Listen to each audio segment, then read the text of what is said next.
November 23 എക്സാമിനേഷൻ്റെ അതിൻ്റെ certified copy, verification of answer sheet, ഇത് രണ്ടും അവൈലബിൾ ആക്കിയിട്ടുണ്ട് ഇൻസ്റ്റിറ്റ്യൂട്ട്. അതിൻ്റെ ഡേറ്റ്സും ഏതുവരെയാണ് അവൈലബിൾ ആവുക എന്നുള്ളതും അത് എടുക്കണമെങ്കിലുള്ള ഡേറ്റ്സ് ഏതുവരെയാണ് അവൈലബിൾ ആവുക എന്നുള്ളതും ഇൻസ്റ്റിറ്റ്യൂട്ട് അനൗൺസ് ചെയ്തിട്ടുണ്ട്. അനൗൺസ്മെൻറ്റ് കിട്ടണമെങ്കിൽ നമ്മൾ ഹോം പേജിൽ സ്റ്റുഡൻസിൽ പോവാം, എക്സാമിനേഷൻ എന്നുള്ള ഇതിൽ ക്ലിക്ക് ചെയ്യുക. അതിൽ നിങ്ങൾക്ക് കാണാം ഫസ്റ്റ് തന്നെ verification or certified copies or inspection November 23 examination. So ഫൈനലിൻ്റെയും ഇൻ്റർമീഡിയറ്റിൻ്റെയും അവിടെ എന്താണ് കവേർഡ് ആണ്. അപ്പോൾ ഇതാണ് ആ ഒരു അനൗൺസ്മെൻറ്റ്. അതിൽ നോക്കി നിങ്ങൾക്ക് മനസ്സിലാവും നവംബർ 23 എക്സാമിനേഷൻ്റെ ഫൈനലിൻ്റെയും ഇൻ്റർമീഡിയറ്റിൻ്റെയും ആണ്.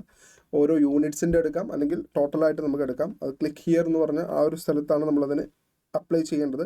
അതെങ്ങനെയാണ് അപ്ലൈ ചെയ്യേണ്ടതെന്നുള്ള വീഡിയോ ആൾറെഡി അവൈലബിൾ ആണ്, നമ്മൾ ചെയ്തിട്ടിട്ടുണ്ട്. ശ്രദ്ധിക്കേണ്ട കാര്യം, അതിൻ്റെ സ്റ്റാർട്ട് ഡേറ്റ് ആൾറെഡി ആയിട്ടുണ്ട് 10/1/2024. എൻഡ് ഡേറ്റ് ആണ് ശ്രദ്ധിക്കേണ്ടത്.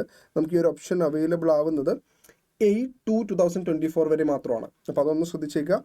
ദെൻ ഇത് വെരിഫിക്കേഷൻ ആണ്. വെരിഫിക്കേഷൻ നിങ്ങൾക്കറിയാം 100 പെർ പേപ്പറാണ് വെരിഫിക്കേഷന്. അവിടെ നിങ്ങൾക്ക് സർട്ടിഫൈഡ് കോപ്പി കിട്ടില്ല. വെരിഫിക്കേഷനിൽ നമുക്ക് എന്താണ് കിട്ടുക, നമുക്ക് വെരിഫൈ ചെയ്തിട്ട് അവർ മാർക്ക് ഒന്നും കൂടെ അയച്ചു തരിക ചെയ്യാം. സർട്ടിഫൈഡ് കോപ്പിയിൽ നമുക്ക് എന്ത് ചെയ്യും, നമ്മുടെ ആൻസർ ഷീറ്റും കൂടെ നമുക്ക് സെൻഡ് ചെയ്ത് തരും. നമ്മുടെ മെയിലിലോട്ട് അവർ അയച്ചു തരും. ആൻഡ് അവരൊന്ന് റീകൗണ്ടും ചെയ്യും, റീചെക്കും കൂടെ ചെയ്യും. അതിൻ്റെയും ലാസ്റ്റ് ഡേറ്റ് എന്ന് പറയുന്നത് ശ്രദ്ധിക്കുക 7/2/2024 ആണ്. അപ്പോൾ വെരിഫിക്കേഷൻ്റെത് 8th ഫെബ്രുവരി വരെയുണ്ട്. ഇത് 7th ഫെബ്രുവരി വരെ ഉള്ളൂ. അപ്പോൾ അതൊന്ന് ശ്രദ്ധിച്ചേക്കാം.